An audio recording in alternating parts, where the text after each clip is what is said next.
Assalomu alaykum barchaga. Siz yana King Motors avtosalonining YouTube'dagi rasmiy kanalidasiz. Bugun ham sizlarga O'zbekiston bozorida yangi bo'lgan gibrid avtomobillardan birini ko'rsatmoqchimiz. Qarshi oling, Mazda EZ60 avtomobili. To'liqligicha gibrid shaklda harakatlanadi. Avtomobilimizni ko'rishingiz mumkin. Tashqi ko'rinishidan Amerika avtomobili bo'lgan Cadillac'larga ham o'xshashlik bor. Ya'ni aynan old qismini juda ham jiddiy ko'rinishda ishlanganligi va aynan mana shu qism, ya'ni radiator panjarasiga o'xshash qism alohida chiroqlar bilan alohida qilib ishlanganligi ham avtomobilni nisbatan Cadillac'ga o'xshashroq qilib ko'rsatadi bizga. Kunduz harakatlanish chiroqlari ham juda ham chiroyli tarzda qo'yilgan. Ko'pchilik Lisian avtomobillarini Robocop deydi. Mana bu haqiqiy Robocop, ya'ni to'liqligicha ultra zamonaviy dizaynda ishlangan avtomobil. Chiroqlarni ko'rishingiz mumkin. Asosiy yoritish chiroqlari pastki qismda joylashtirilgan. Mana bular esa to'liqligicha avtomobilimizni kunduzgi harakatlanish chirog'ini bizga bittada namoyon etib turadi. Mana bu qismda ko'ryapmiz, logotiplarni o'zi ham orqa qismdan yoritish tizimi bilan jihozlab o'tilgan. Bu esa kechasi avtomobilda harakatlanganingizda ham haqiqiy yapon avtomobili, ya'ni Mazda'da harakatlanayotganingizni bittada bildirib turadi. Old qism bamperlarida to'liqligicha 6 ta Parktronic sensorlar bor va yuqori qismda ko'rishingiz mumkin. Yo'l belgilarini, undan tashqari svetoforni ham o'qiydigan bu yerda kameralar o'rnatilgan. Undan ham siz bemalol foydalansangiz bo'ladi. Avtomobil yon qismiga o'tganda birinchi bo'limda ko'zimiz tushadigan narsa bu avtomobilimizning disklari hisoblanadi. Ko'ryapsiz, bu yerda juda ham chiroyli bo'lgan bahaybat disklar qo'yilgan. Bahaybat deyishimizga sabab bu yerda 21-razmerdagi disklar qo'yilgan. O'zida 19-razmerda bo'ladi ba'zilar, bu esa qo'shimcha opsiya sifatida qo'yilgan va juda ham chiroyli.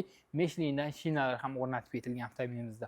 Old qismida McPherson tizimidan podveska qo'yilgan, to'liqligicha mustaqil. Orqa qismida ham xuddi shunaqangi ko'prikchakli mustaqil podveska tizimidan foydalanib o'tilgan. Gabaritiga to'xtaladigan bo'lsak, 4,85 m uzunlikda, 1,62 m balandligi, eniga esa 1,93 m ni tashkil qiladi. BYD Song Plus bilan solishtirsangiz, eniga hamda uzunligida bu kattaroq, faqatgina balandligida bu 4 cm ga pastroq. Ya'ni Song Plus bilan solishtirganingizda. Endi buni yana bitta narsasini ko'rsatmoqchimiz. Ko'rishingiz mumkin. Haqiqiy zamonaviy avtomobil, ramkasiz eshik oynalari, to'liqligicha ikkitali bu yerda 2 qavat oynalar qo'yib o'tilgan. Eshik dastaklari elektron tarzda yarmigacha chiqib turadi. Qolgani o'zingiz ochishingizga juda ham qulay va yon ko'zgularimiz avtomatik tarzda qayiladi. Undan tashqari orqadan avtomobil kelsa, ogohlantirish tizimi bilan ham jihozlab o'tilgan. Orqa tomonga o'tganda Mazda yozuvlarini hamda EZ60 bu yerda avtomobilimiz modelini ko'rishingiz mumkin. Orqa qism dizayniga esa o'zingiz baho berib keting. Old qism juda ham chiroyli, orqasi esa ozgina oldiga hamohang bo'lmagan. Buni o'zingiz izohlarda ham qoldirishingiz mumkin. Ya'ni avtomobilning orqa qism dizayni sizga yoqdimi, yo'qmi? Yukxonani ko'rishingiz mumkin. To'liqligicha elektron tarzda ochiladi. Bu yerda bemalol narsalarni yuklash uchun joy ham bor. O'zini organizerlari ham qo'yib o'tilgan avtomobilimizda. Bu yerda poliklari, undan tashqari quvvatlagichlari va orqa yukxona uchun pardalar ham avtomobilimizning o'zida mavjud. Yopish ham xuddi shunaqangi elektron tarzda amalga oshiriladi. Nomer qadaydigan joylar esa yukxona qopqog'ida emas, pastki qismda, bamper qismida joylashtirib o'tilgan va orqa qism bamperlarida ham xuddi shunaqangi 6 ta Parktronic sensorlari bor.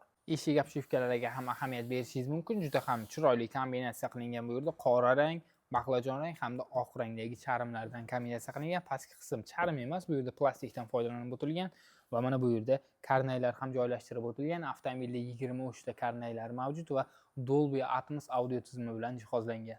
Avtomobil ichki qismidamiz. Eshikni yopishimiz bilan esa ko'rishingiz mumkin, o'rindiq o'zi avtomatik tarzda sozlanadi. Ya'ni o'rindiqlarda xotira funksiyasi borligini ham bilishingiz mumkin. O'rindiqlar to'liqligicha bu yerda sport avtomobillariga xos bo'lgan sport o'rindiqlardan foydalanib o'tilgan. Mana bunaqangi tirsaklaringizga yordam beradigan atamankalar bor va ikkala old o'rindiqlarda ham massaj, isitish, sovutish, undan tashqari nolovoy gravitatsiya, ya'ni nol tortishish funksiyalari ham bor. Rul to'liqligicha zamonaviy bo'lgan rul o'rnatilgan. Yon ko'zgularni ham sozlamalardan kirib, mana shu ruldagi tugmalar orqali boshqarsangiz bo'ladi. Head-up display 50 dyuymdagi bu yerda o'rnatilgan. Face ID tizimlarimiz ham bor va mana bu qismda yuqorida kameralar ham o'rnatib ketilgan avtomobilda, chunki zamonaviy bo'lgan avtomobilimiz va kattakon bu yerda markaziy displeyni ko'rishingiz mumkin. 23.46 dyum kattalikdagi markaziy displeyimiz. Bundan avtomobilning to'liqligicha sozlamalarini boshqarsangiz bo'ladi va aytib o'tganimizdek, mana sozlam konditsionerga kiramiz bu yerdan. Bu bo'limdan o'rindiqlarni tanlaymiz. O'rindiqlardagi massaj ko'ryapsiz, isitish, sovutish va ruldagi isitishni ham aynan shu yerni o'zidan boshqarsangiz bo'ladi. Avtomobilimizda panorama tom funksiyasi ham bor va buni pardalari o'zi elektron tarzda ochiladi. Ko'rishingiz mumkin, pardalar ochilmoqda. Mana bu qismda tirsak suyanchiqlari va pastida joy bor. Bu avtomobilimizda muzlatgichlar yo'q. Stakan qo'yish uchun joylar qo'yilgan. Simsiz quvvatlash, zaryadlash portlari, pastki qismda esa USB hamda Type-C portlar ham bor. Nega bunda muzlatgich yo'q desangiz, avtomobil asosan Yevropa bozoriga eksport qilish uchun chiqarilgan. Shuning uchun bu avtomobillarga unaqangi ko'p funksiyalar qo'shilmagan, lekin narxi juda ham ajoyib, ko'rinishi ham zo'r. Baribir bu avtomobillar Mazda, ya'ni Chang'an bilan Mazda hamkorlikda ishlab chiqarilgan avtomobil hisoblanadi. Orqa o'rindiqlarda ham qulay joylashib ketsangiz bo'ladi. O'zingizni haqiqiy crossoverda his qilasiz. Tom bilan boshim orasidagi joyni ham ko'rishingiz mumkin. Juda ham katta, ya'ni avtomobilda torlik yo'q, siqilib qolmaysiz. Mana bu yerda esa o'zining tirsak suyanchiqlari hamda stakan qo'yish uchun joylari ham mavjud. O'rindiqlar juda ham yaxshi. Undan tashqari pardani ham siz orqadagi sensordan boshqarsangiz bo'ladi, ochish yopishini va mana bu oldindagi yo'lovchi o'rindig'ini ham oldiga orqaga sursangiz bo'ladi. Aynan shu yerdagi tugmalar orqali.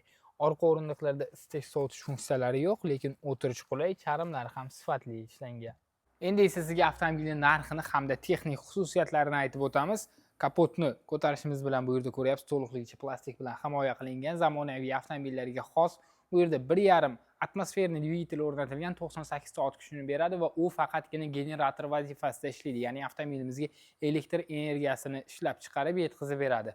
Undan tashqari avtomobilda elektr motorlar ham bor. Aytib o'tdik, orqa g'ildiraklari avtomobilni harakatlantiruvchi hisoblanadi, ya'ni RVD shaklda harakatlanadi. Orqada 258 ta ot kuchini beradigan elektr motorlar bor va u motorlar bilan avtomobilimiz maksimal tezligi 185 km/soatgacha chiqa oladi. 0 dan 100 gacha esa 708-709 soniyada qo'zg'aladi va 31 kWh sig'imga ega bo'lgan batareyalar ham bor. U batareyalar bilan birgalikda avtomobilimiz 200 km masofani CLTC standarti bo'yicha, VLTC ya'ni reallikka yaqinroq bo'lgan standartlar bo'yicha esa 160 km gacha bo'lgan masofani bosib o'ta oladi. Gibrid shaklda, ya'ni benzin bilan elektr energiyasini sarflaganda 100 km ga 2-2,5 litr yoqilg'i sarflagan holatda avtomobil 1200 dan 1100, deyarli 1000 km gacha bo'lgan masofalarni bemalol bosib o'ta oladi. Avtomobil to'liqligicha yangi, O'zbekiston bozorida yangi bo'lgan avtomobil.